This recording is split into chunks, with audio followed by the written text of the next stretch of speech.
and thank you for joining today's EIM Governance Review Committee Part 2 Draft Final Proposal.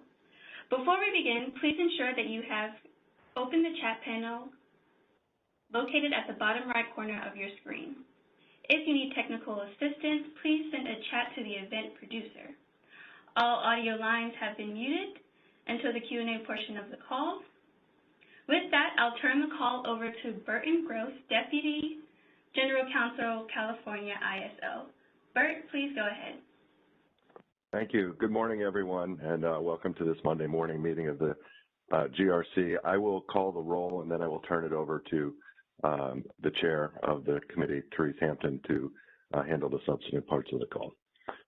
So with that, I will go ahead and call the roll. Tony Braun. Here. Andrew Campbell. Here. Suzanne Cooper. Here. Eric Eisenman. Here. Teresa Hampton.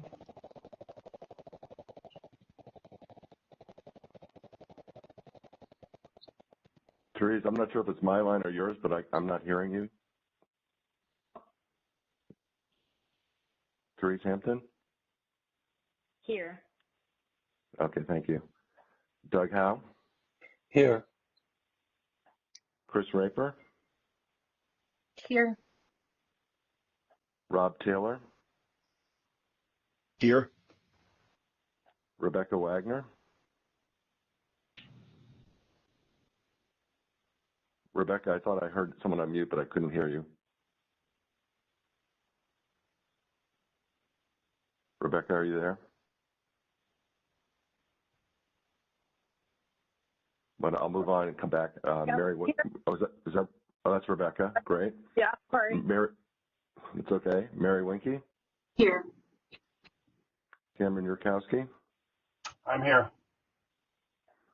Val Fong? Here. And Angelina Galitova? Here. Great. Okay, we are all present and accounted for, so I'll turn it over now back to Chair Hampton. Thank you, Bert, and thanks everybody for joining us this morning. We know it is a first thing Monday morning meeting, and it's given the members of the GRC, sometimes it's hard to find a time when we're all together. And in this instance, Commissioner Raper actually has a hearing this morning, so we're going to let her make some comments now before we move into the formal agenda so that she can move on to her hearing. So I'll turn it over to Commissioner Raper and let her say a few comments, and then we'll go through the formal agenda for this meeting. Thank you, Therese. Thanks for giving me an opportunity to say something. On the substance, I want to say that as the body of state regulators representative, speaking for the body of state regulators from this perspective, we've always supported a joint authority proposal.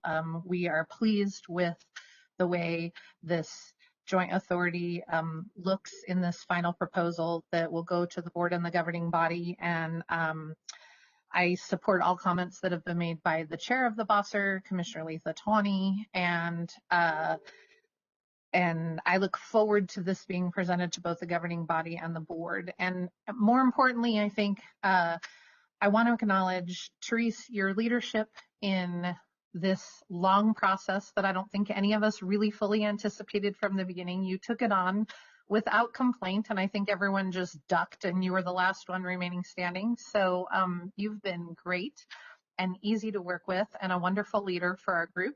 I want to acknowledge Jennifer Gardner, who has now moved on to the governing body. I could not be more pleased to see her as a member of the governing body. And also Peter Calusi, who is leaving. So all of these people who have been part of the GRC as we've been part of this process. So I think that we actually voted unanimously that Peter can't leave, although I don't think that that's actually going to stop him from leaving. So thank you for letting me be a part of this generally and a part of the conversation and a part of the dialogue.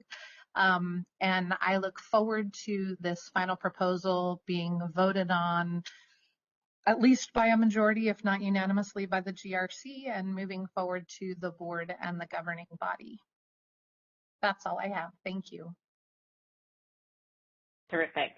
Thank you, Commissioner Raper. We have really appreciated your involvement in this process and the leadership through Western Interstate Energy Board to prompt additional conversation on some of these measures. So we really thank you. Okay, Commissioner Raper will leave us now. I'm going to just talk a little bit about what the agenda is going to look like. We're going to go back to Bert because we do have some minutes that we need to approve. So we'll do that, and then we'll talk about the formal agenda for the rest of the morning. Back to you, Bert. Thank you, Teresa. So now we have the next agenda item is the approval of the May 20th, 2021 general session minutes of the GRC. To do that, I'll need a motion and a second from voting members of the GRC, and then I will do the roll call. So if somebody could move to approve the minutes. This is Rob Taylor. I'll move. I think I heard Rebecca first. Perhaps Rob, could you second? This is Rob. I'll second. Okay, great. All right, Tony Braun. Aye. Andy Campbell. Aye.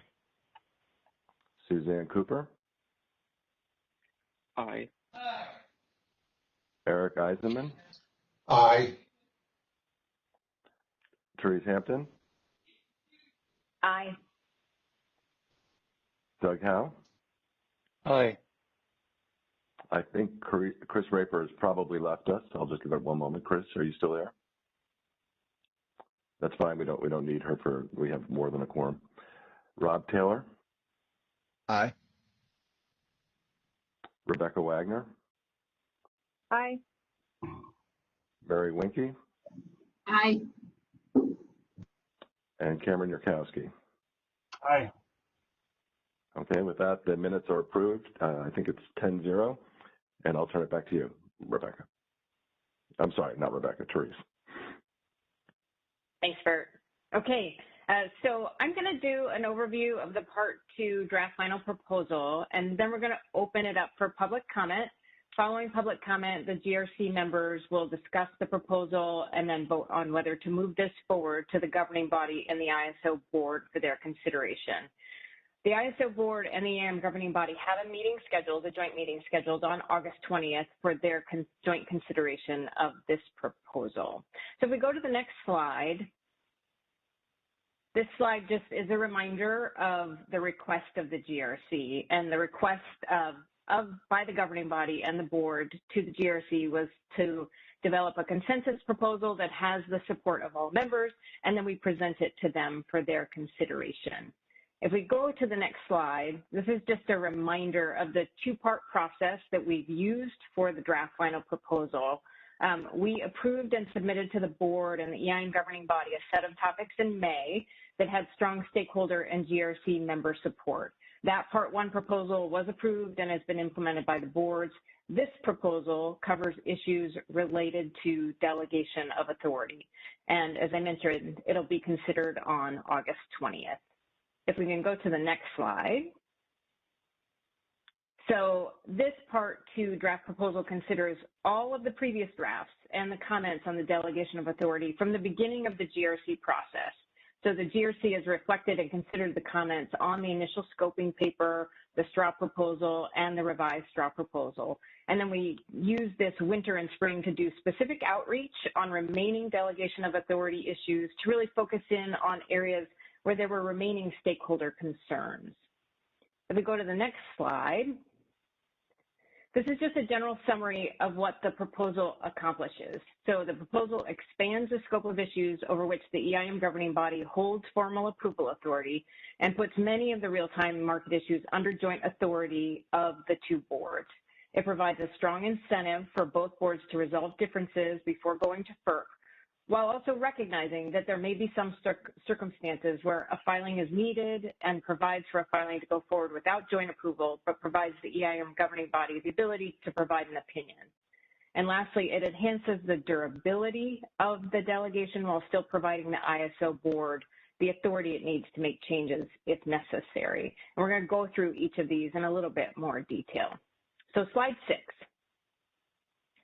This slide talks specifically about, includes the proposed language for what rules would be subject to joint authority. So this proposal suggests that joint authority includes proposals to change or establish any ISO tariff rule that is applicable to the EIM entity balancing authority areas. EIM entities or other market participants within the EIM entity balancing authority areas in their capacity as participants in the EIM. The GRC has supported this language in the May straw proposal and in this draft final proposal because of the clarity that's provided by the words applicable to, and that it's also clear who it applies to and in what capacity. We recognize that it's not possible to forecast how every initiative would be handled under this rule because the initiatives are complex and sometimes involve many different rules. However, the use of applicable helps to provide a clear guide. And we can see that it also is clear about what is excluded from joint authority based on that same applicable language. So we can go to slide 7. This slide talks about how the joint authority decision process would work. Each board must approve by majority vote. Generally, decisions under joint authority would be decided at joint meetings held in Folsom or throughout the market footprint. And the joint meetings were an important feature for the GRC because it ensures both boards hear from all stakeholders, have common information from ISO and other presenters. And the GRC felt that it encouraged greater collaboration and understanding of perspectives and interests. We can go to slide 8. While not explicitly outlined in the May most recent straw proposal on the delegation of authority, the GRC intended and makes clear in this draft final proposal that the EIM governing body would continue to provide advisory input to the board. The advisory input is specifically identified in the draft final proposal for any proposed changes to rules of the real-time market that are not already part of the joint authority definition. In addition, the board may request an advisory opinion from the EIM governing body on issues that it believes substantially affect the operation of the ISO market. And if we can go to the next slide. This slide covers the dispute resolution process, or a situation where the ISO board and the EIM governing body do not support a proposed tariff change. As mentioned in the overview, the GRC developed this dispute resolution process with an eye towards encouraging agreement, but recognize that there may be situations where it does not occur and action may still be needed. So the first element is for there to be 2 attempts to find a mutually agreeable proposal. That means if the first stakeholder process did not find a solution that both the ISO board and the EIM governing body agree to, a revised proposal would be developed to address the areas of difference, and stakeholder engagement would be conducted a second time. In the May straw proposal and in this draft final proposal, the GRC proposes that if that or other methods are not successful and the board unanimously votes that a tariff filing is critical to preserve reliability or protect market integrity and makes a finding of impasse, they may authorize a filing. In that instance, the ISO is required to include an opinion or a statement from the EIM governing body that can be developed with outside counsel. In earlier versions, the GRC recommended 2 different filings at FERC. However, that was met with many questions and concerns by stakeholders, and the GRC finds this option to provide the governing body with an opportunity to share perspectives at FERC without inviting the other concerns of the dual filing approach. If we can go to the next slide. As I mentioned previously, the GRC supported the definition of what falls under joint authority because we believe the applicable to element of the definition should provide a fairly bright line for what is in or outside of joint authority. However, we recognize the process is needed for both boards to have input on the determination of what is under joint authority and what is not. There already exists a process now for determining what is under primary authority or advisory authority for the EIM governing body, and we propose to retain that process that's currently used. As a reminder, the current process kind of goes like this. CAISO staff makes an initial recommendation and seeks stakeholder input. The recommendation and the stakeholder input is provided to the chairs of both boards.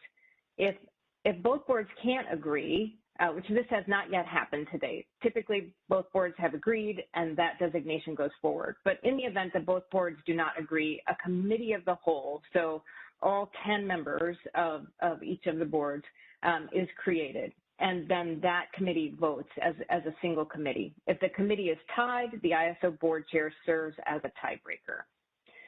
In our process, there was a question raised about circumstances where one board may not have all 5 members seated and how that might affect this committee of the whole circumstance. So what you see here is that we recommended in the draft final proposal that weighted voting be provided to the board with fewer members so that they have a total vote. They have a total of 5 votes, even if they don't have 5 members. For instance, if a board only had 4 members seated, each of their board members' votes would have a 1.25 weighting in the voting process, so they had a total of 5. This is a change that we've made in the draft final proposal. If we can go to the next slide. So the last area of the draft final proposal addresses the durability of the delegation of authority, and the elements outlined in this slide have not been modified since our December proposal, so there have not been any changes in this spring process. Just a quick review. Any changes to the EIM governing body's delegated authority require a unanimous vote of the board. The board would consider any advisory input from the EIM governing body, the Regional Issues Forum, and the body of state regulators. And if the EIM governing body had an advisory opinion that was counter to the proposal, a 45-day period for the board and the EIM governing body to work out any differences would occur before the board votes, and with an expectation there would be a public meeting in that 45-day period. And then a notice period for implementing any changes is equal to the length of the withdrawal notice for the EIM entities is required. Currently, that's 180 days. EIM entities have 180 days to give notice to withdraw. The notice for a change in governance would need to be at least 180 days. If we go to the next slide. This slide outlines an exemption, or an exception to the previous requirements to change the delegation of authority. And we've made a slight modification to this from our previous proposal. This situation is intended to address a circumstance where there's a significant portion of the load in the EIM that has withdrawn or has given notice to withdraw. And what is proposed here is that if I'm going to say it differently than on the slide. If only 25% of the net energy load remains in the EIM, or said differently, 75% has withdrawn, then the ISO board would have the ability, with a unanimous vote, but without any of the waiting periods, to change the delegation of authority back to the original EIM governance of primary and advisory rules. The two things that have changed in this version are the original proposal was 85%. We have changed that to 75%. And we've also noted that the decision to modify the delegation of authority can just revert back to the original delegation of authority. If we go to the next slide. I've gone through all the major elements of the draft final proposal, and the comments that we received on the straw proposal this May, and then in the public conversations we've had, there is general support for the recommendations that we've made in this proposal. There was considerable support, we thought, broad range of support on the scope of authority proposal, specifically the rule of applicable to, and we did get a few commenters seeking limited refinements or clarifications. We addressed those where we thought appropriate. We have included, it's on the website, a comment matrix that summarizes our response to the comments that have been received. And so with that, it's an overview of the proposal. We want to take the opportunity now to hear from the public if there are any comments that folks want to make on the draft final proposal before we as a GRC consider it and have conversation about it.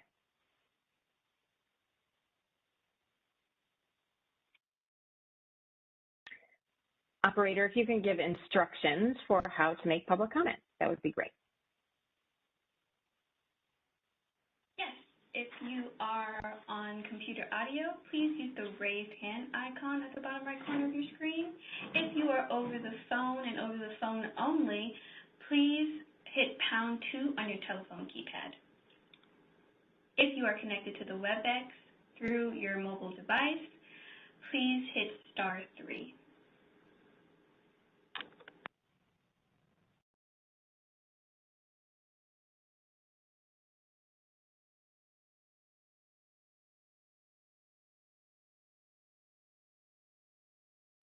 We do have a public comment. Caller, your line is unmuted.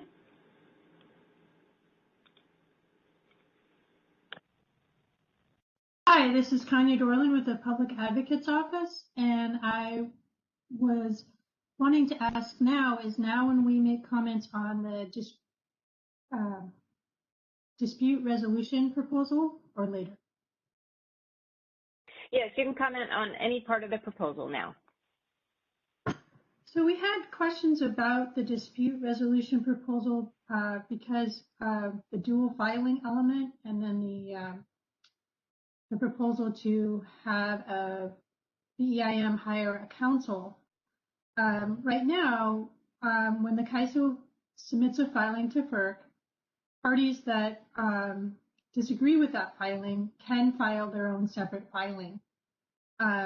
So we're just, we're still wondering why it's necessary for the EIM to have its own separate counsel and to have a separate opinion when parties who have different opinions are free to submit their own opinions to FERC already. So just don't know why the provision is necessary. Thanks for the question. We did take in a lot of different comments, certainly over this process on the dispute resolution.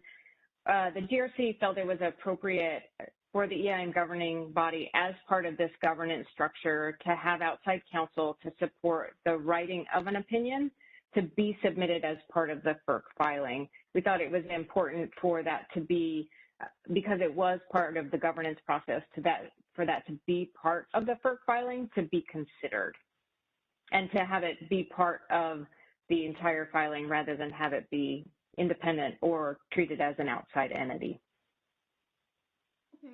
Well, one thing that's not addressed then is who pays for that outside attorney, since it's, California would be supporting the California board submitting the FERC filing. It doesn't make sense for California ratepayers to pay for this outside counsel for the EIM. We did receive that comment, and the GRC deliberated on that specifically. There were a couple of factors that we took into consideration with that comment. First is the mission of the governing body, which is the mission of the governing body is to look at the market for all market participants entirely. So not just entities outside of California, but entities inside California as well. So we think they are reflective of the perspectives of Californian participants and all of those in the EIM. And second, we evaluated what we think the cost of this might be. Certainly, we're actually hoping we never have to see this cost incurred, right, that we don't get to this place. But in the event we do, the cost is really de minimis, especially when considered in the context of broader administrative costs. Thank you. I wouldn't want to waste any more time. If I knew what the cost was, we don't want to waste time on something that's not a lot of cost. But if there's a cost cap, if you know what the cost would likely be, and then there's a cost cap, that would be good. Great, thanks.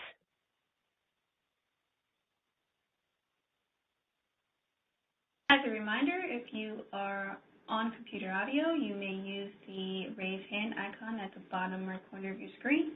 If you're on phone only, please hit #2 on your telephone keypad. And if you're connected through WebEx from your cellular device or mobile device, you may hit *3.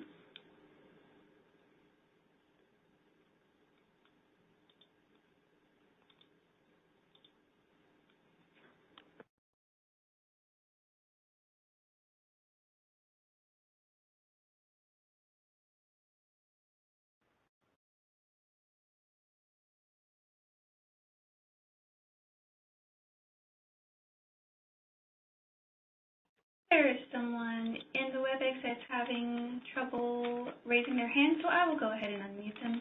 Just give me one moment.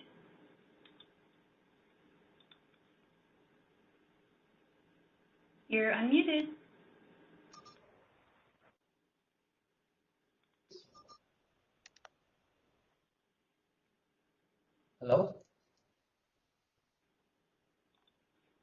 Yes, you're unmuted. Oh, thank you. Thank you. Thank you, Teresa, and the EIM GRC team for working hard on this effort. And I already put in the chat box, but I'll read it out if it can't be read. I don't know. Is that we have been aware of this proposal and the joint authority framework for a while, and the changes that were made over the last 8 months and some tweaking in the last 2 months. WRA promoting regional markets expansion in the Intermountain West and non-coastal states strongly supports this effort.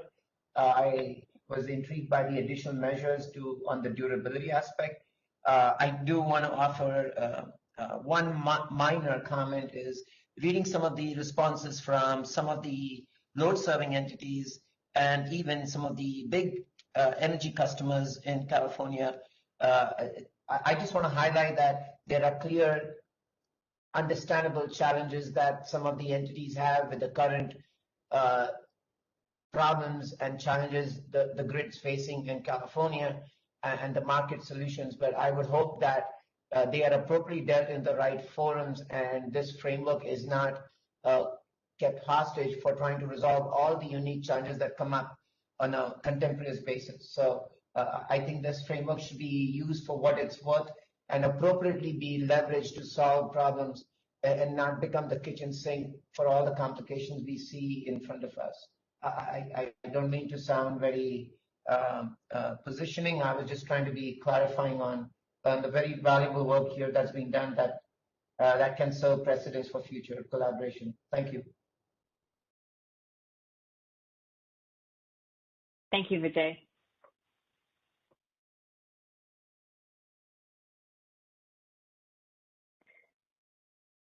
Operator, any additional public comment? I do not see any additional people that are waiting to speak in the queue.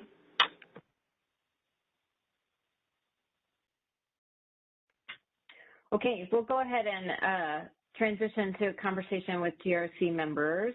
And so I will kind of open it up to the GRC members. Anybody want to start and give your thoughts on the proposal? Teresa, it's Eric. I have some comments. Great. Thanks, Eric. Good morning, everyone. Thanks for joining us. I'm Eric Eisenman. I've been on the GRC since day one. I work for PG&E. First, I want to thank my colleagues on the GRC for their engagement and all their hard work. It's been quite a ride the last 20 months or so. And I also want to thank Peter Calusi, Berg, Gross, and others at the ISO for all their hard work. And then last, thank all the stakeholders for their engagement. So I will vote to approve the Tier 2 proposal, but I want to make some comments about it. So I am the only GRC member who actually works for a California utility. So when considering joint authority, I've been hypersensitive to the ramifications or the potential ramifications of joint authority on California consumers and the California utilities.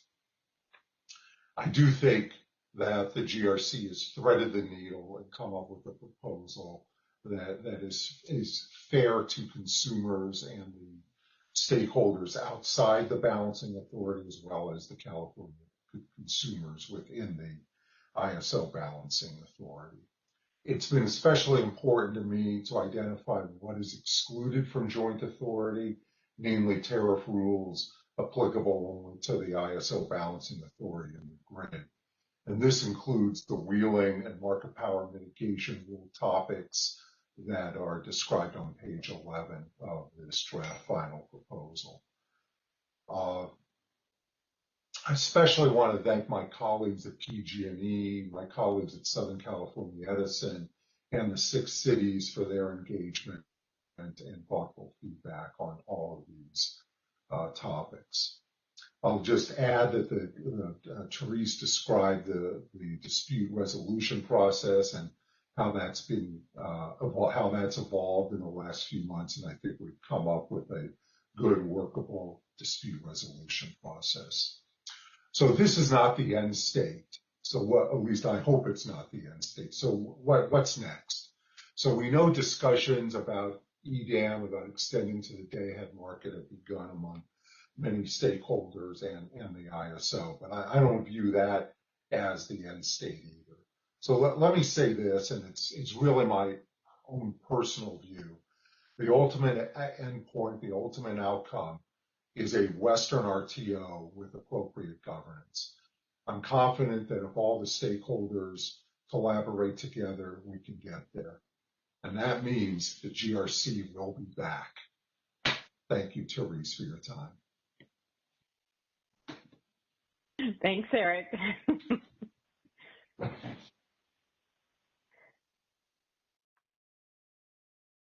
Other GRC members?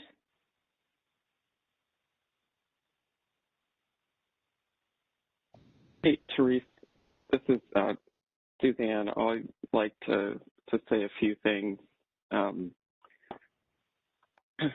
Some of it will probably echo a bit of what Eric said.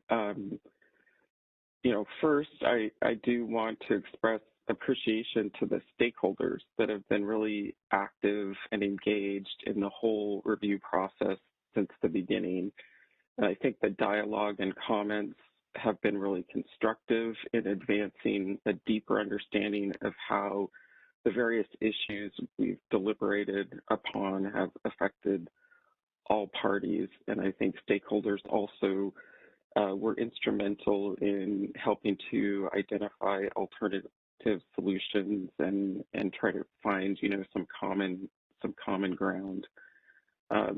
Also, just want to recognize the CAISO staff who were so incredibly helpful in assisting the committee through our many meetings and drafting the committee's work products.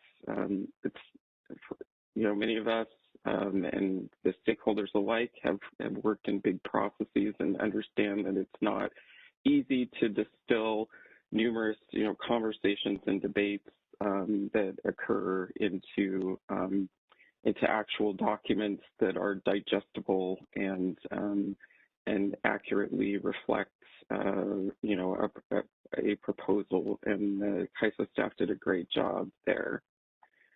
And absolutely want to thank my colleagues on the committee that ensured we gave each issue due consideration and discussion and have been fully engaged since the outset of this process.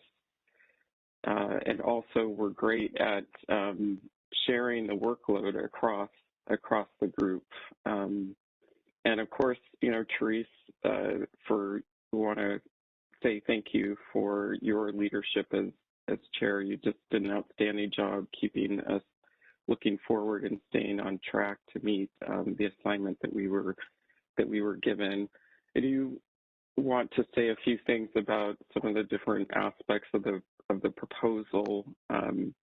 Joint authority, I do support the recommendation for joint authority. I think this recommendation is an important and meaningful step forward toward an improved independent governance structure for the EIM. It does establish a stronger foundation for dialogue between stakeholders, the governing body, and the Board of Governors, as well as, of course, between the governing body and the Board of Governors within themselves. And I believe that this will really serve to strengthen the quality of the decisions that are ultimately made. With regard to the scope of this delegation, I think has really benefited from the evolution of ideas throughout the process. And the current rule, as you went through, Teresa, on one of the slides, should be simpler and is pretty, straightforward. So really think the group with stakeholder input did a nice job, as Eric said, threading the needle on that, but resulting in something that should be, that's pretty clear and should be relatively easy to apply.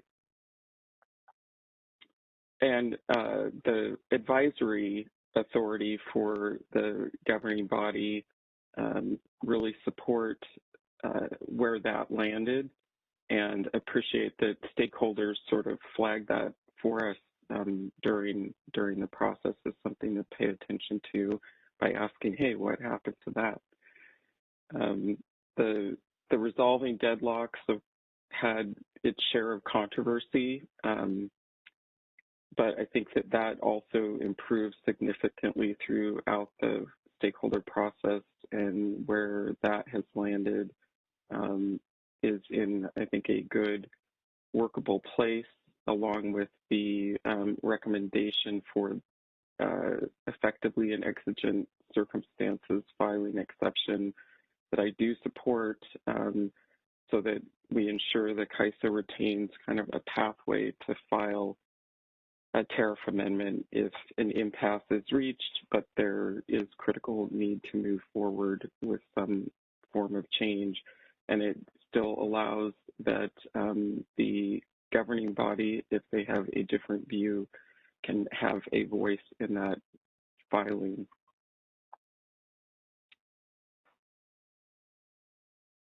With regard to durability, which is so important for EIM entities, the four-step process that you walked through to enhance the durability of the delegation of authority is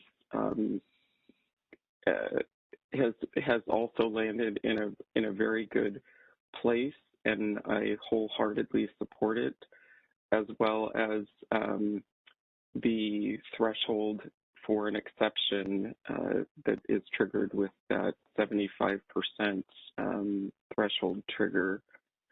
Both of these recommendations, the threshold trigger and for being able to revert under a unanimous vote of the board to the prior level of, or the prior delegation, as well as the four-step process, really advanced the ball, I think, in creating certainty for EIM participants. In closing, thank you to everybody for your participation, and I will be voting favorably for the proposal. Thank you. Thanks, Suzanne. Other GRC members? Hey, Teresa, it's Rebecca. Great, go ahead, Rebecca. I don't want to duplicate what everybody else has said. Suzanne, you just did a great job of walking through all of that, so I echo and support that. I do believe that this second phase of the governance, our proposal, has been more challenged, and it is, I'm so impressed with my colleagues and the stakeholders for persisting and working through this to come up with what I think is a really good proposal. Although some of us are anxious to get to the end state and of an RTO in the West, I'm really pleased with the balanced and meaningful evolution of the EIM governance. I mean, I was a clear fan of the old model, but I knew it had to grow and improve. So joint authority is right on track, and I'm very pleased with this evolution. I do want to thank the ISO staff for their patience and hard work, and I don't know how you listen to us, take feedback, and come up with an amazing document, but you do. So thank you to my GRC members. This is sounding like an Academy Award. Thanks, everyone. You guys worked so hard. Everybody rolled up their sleeves and worked on whether it was their area of expertise or interest. It was truly a team effort. Teresa, your leadership and persistence to get this done has been amazing. You are awesome. You're a total rock star. And last but not least, little scarecrow, Peter Calusi, I'm going to miss you, but I have plans for you in your next job, so stay tuned. And I obviously will be voting in support of this. Good job, everyone. Thanks, Rebecca. I thought I saw Mary right before the last spot. And I'm not trying to put you on the spot, Mary, but I thought it. I did unmute. I unmuted with the intent of going next. So I'm happy to also say a few words. We'll try to be brief and not just repeat what everybody else has already said, though I support all of the comments that have been made so far. I'd like to say, really applaud the process here. You know, I was really impressed by every single member of this committee really coming to the table, looking for solutions and looking to be constructive when these issues are really challenging. And it is challenging to come to the table with a diversity of interests such as this committee represents and really get to kind of rolling up your sleeves and really trying to figure out constructive solutions. And a lot of these, as I mentioned, a lot of these issues are very sticky and difficult to navigate. And this group really did an outstanding job of navigating those challenges. So I just want to applaud everyone and say how impressed I was by this process. The other, just more on the substantive issues, just really underscoring what others have already said. The joint authority model is a step in the right direction in the evolution of governance, and it really feels to this committee, and I'm hoping to others participating, as the right direction, as the right next step. It was really clear to the group that joint authority is a better model given how EIM has expanded, and given some of the issues that we're seeing across the board, across the EIM footprint.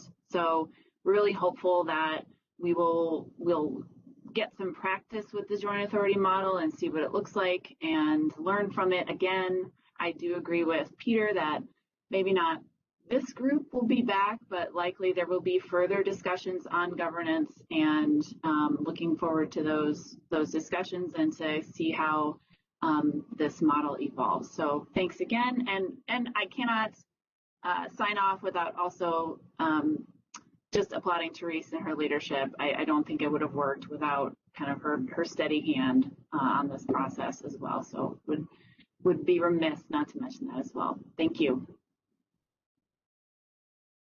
Okay, I think Tony has volunteered to go next. Tony? Thanks, Madam Chair.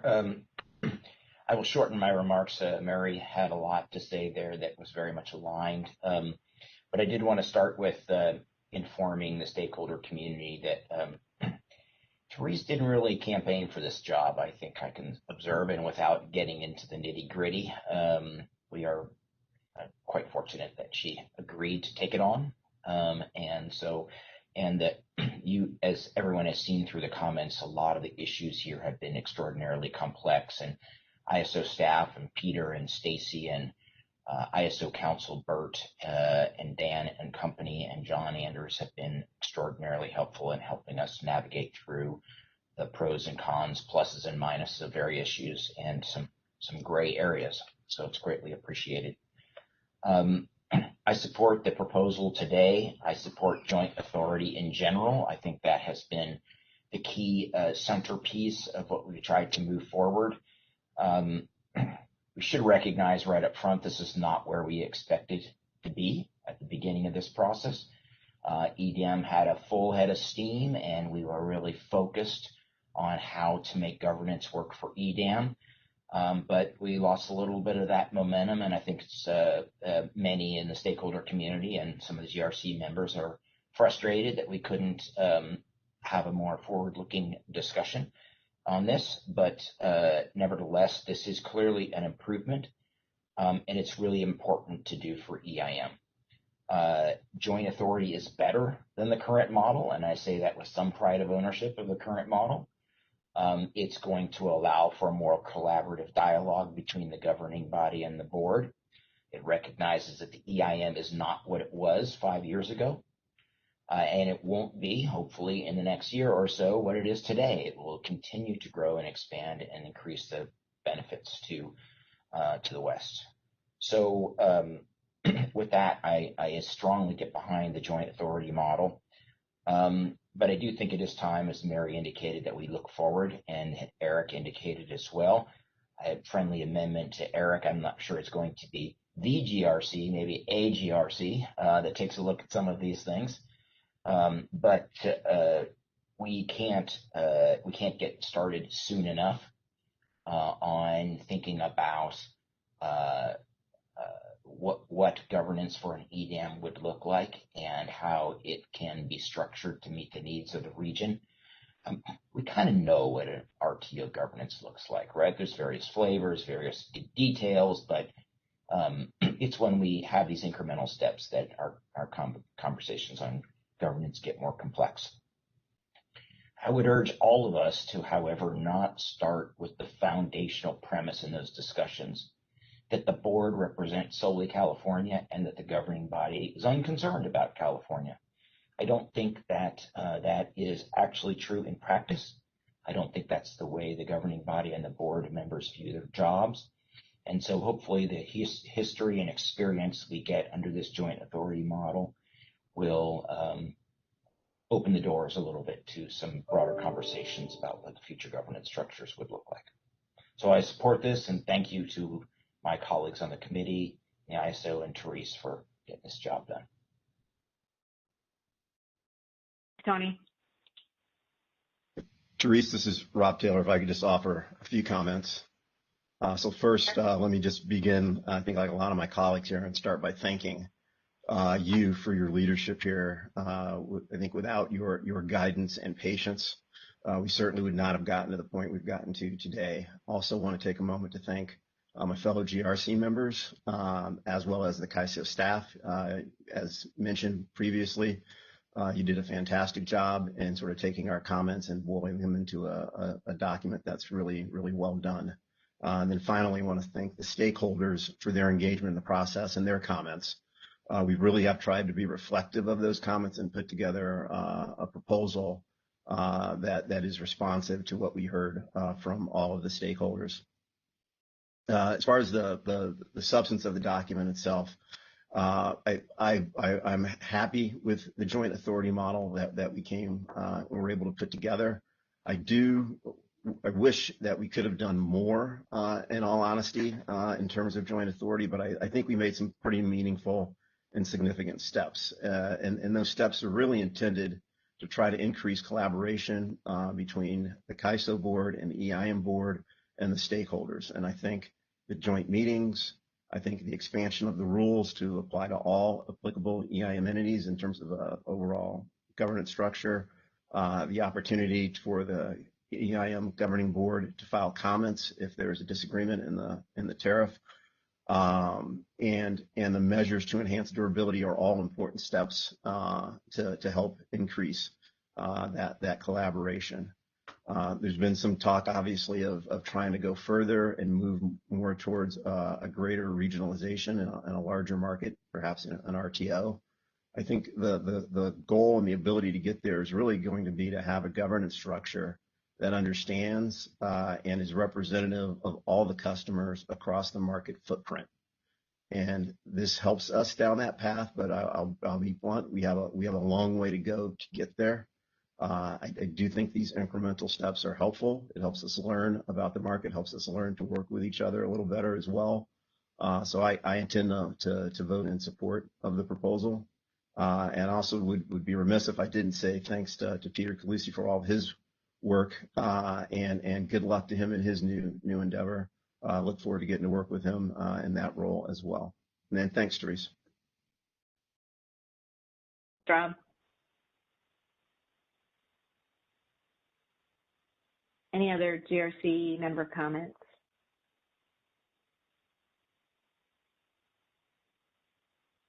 I'll go ahead and share my comments at this. Oh, go ahead, Andy. Yep. Thanks, Teresa.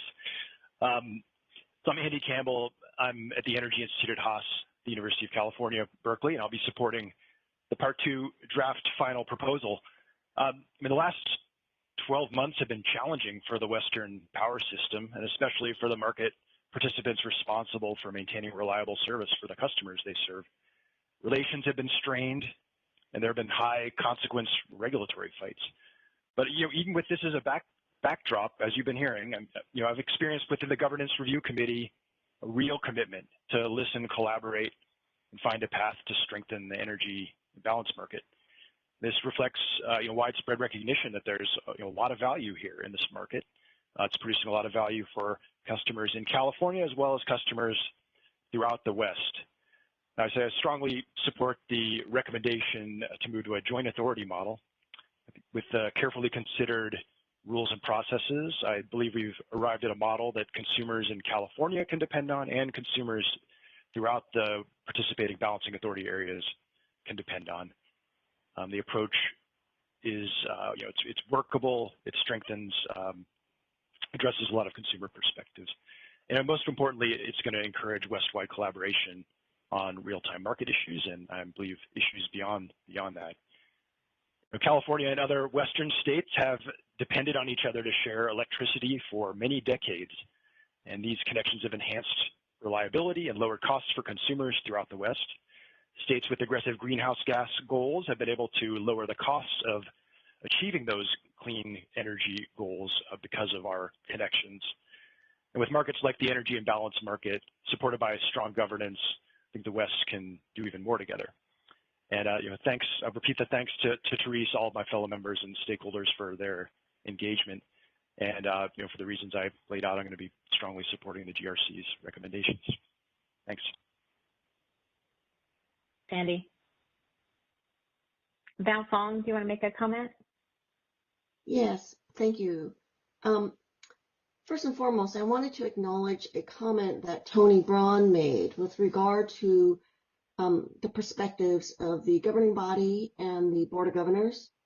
I know that the Board of Governors does not just consider its interests to be the California entities, and I know the governing body looks at the market as a whole and takes into consideration not just entities outside of California, but entities within California, including those that are regulated by the PUC and those that are not regulated by the Public Utilities Commission. I think the Governance Review Committee members have said it well in thanking the committee and the stakeholders and CAISO staff.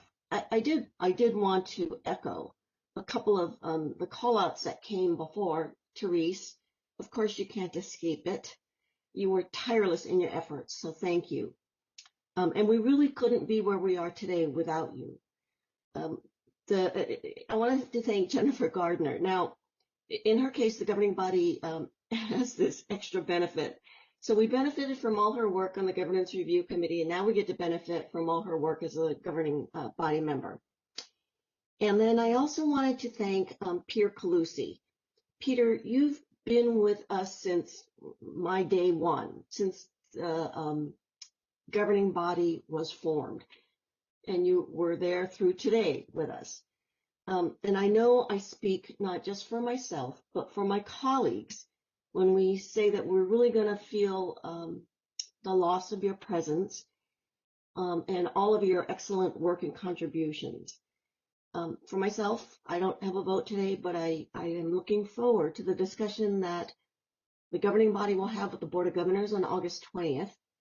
And so I know that however the Governance Review Committee votes today, there's still another vote that has to happen. But again, thank you, everybody. Thank you, Val.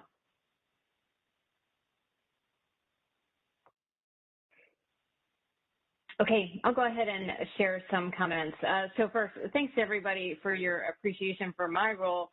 I really actually couldn't have done it without all of you. And it's been said many times, this is a team where everybody contributed, everybody provided their different perspectives and their talents at different points in time. And for all the stakeholders, the input you provided was invaluable, and the diversity within the GRC itself not only represented your stakeholder perspectives, but then they picked up your perspectives, and we really had the opportunity to engage in all the issues. CAISO staff, Peter Calusi, so grateful you're spending your last day with us. You kept everything together and kept it moving, and that was invaluable to the effort. And Bert Gross and Dan Schunkweiler, thanks for answering all of our tireless questions and for really capturing, as everybody said, capturing kind of our conversations and putting them into words on paper. It was really helpful.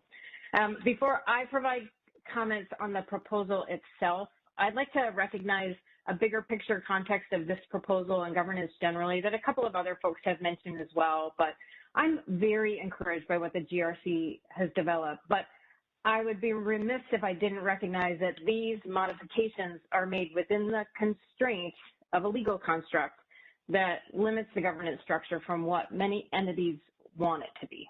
Many entities outside California want a more fully independent governance structure and recognize that is really bound by a legislative structure and the legal construct associated with that.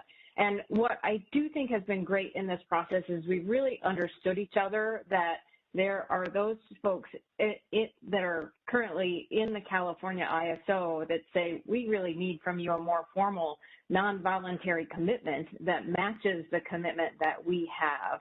And I think for folks outside, they say, we just can't make those commitments without a more independent governance structure. So this is, I know I'm stating the obvious, there's a challenging issue there that will need to be addressed in some way if there's to be a robust expansion of the market. But I think through this process, we've really heard and understood each other.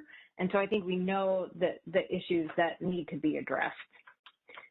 As to the proposal, I would have liked to have done it all in one piece rather than the part one, part two, but I actually felt like this part two process gave us a chance to really understand some stakeholder concerns at a different level, and I think the final product is improved because of that. I think the refinements we made to the dispute resolution, to the delegation of authority, really make it a more robust proposal. I believe this proposed joint authority model is a terrific advancement for governance. It's the right step. And while there sometimes is a lot of focus on the fact that the governing body's decision authority is expanded, and I think that's appropriate, I believe this model provides other important benefits, specifically the regular opportunity for joint meetings and joint consideration of issues, which can only enhance regional understanding of the different interests and perspectives and provide for more robust decisions. Val mentioned it, and I think we've already witnessed to date a high level of collaboration and cooperation between the ISO board and the governing body and their attention to interests within the market as a whole. I'm just hopeful this joint authority model further enhances that relationship and is a model for future governance considerations. I'm glad we took the extra time, and I'm hopeful that some of the ways that we've defined this model really limits the need for dispute resolution and durability measures. I think what we're proposing is really a nice advancement for governance, and that it can be used as a foundation for further regional engagement. So with those comments, I fully support the Part 2 draft final proposal.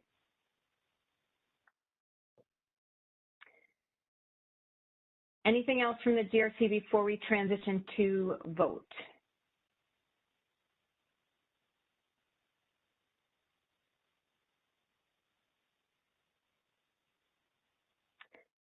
Bert, I think we turn it to you for this part. Yep, I think that's right. There should be one more slide that has the motion language. I will read the motion language, and then I'll ask for someone to move in a second, and then we'll go through the voting. So first I'll read it.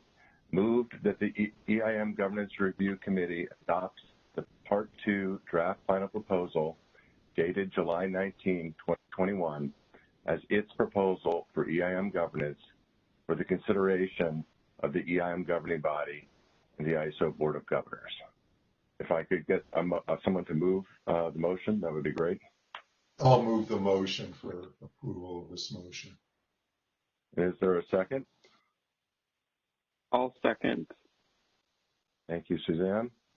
And now we'll proceed through the vote in alphabetical order. Tony Braun?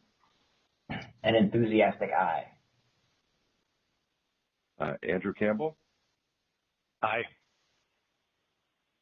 Suzanne Cooper? An absolute aye. Eric Eisenman, Aye. Teresa Hampton, Aye. Doug Howe. Aye. Okay, I believe that Chris Raper is not available due to her technical conference, and we have the benefit of her comments from before, so I'll move on to Rob Taylor. Aye.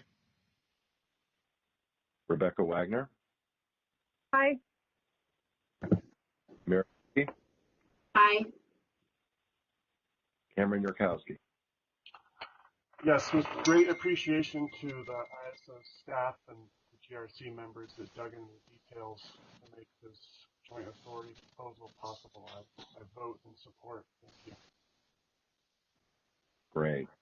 Well, that's it. That's 10-0, so the motion carries. And I will say for myself, thank you very much the opportunity to have participated in this process. And I will turn it back to Teresa for any closing thoughts, or so we can conclude the meeting. Perfect. That is the end of the meeting. Just a reminder, August 20th is the joint meeting with the ISO board and the EIM governing body to consider this proposal. Again, thank you to all the stakeholders who participated in this process. It really was invaluable to the process. And we wish you a good rest of your Monday and good rest of your week. Thanks for joining.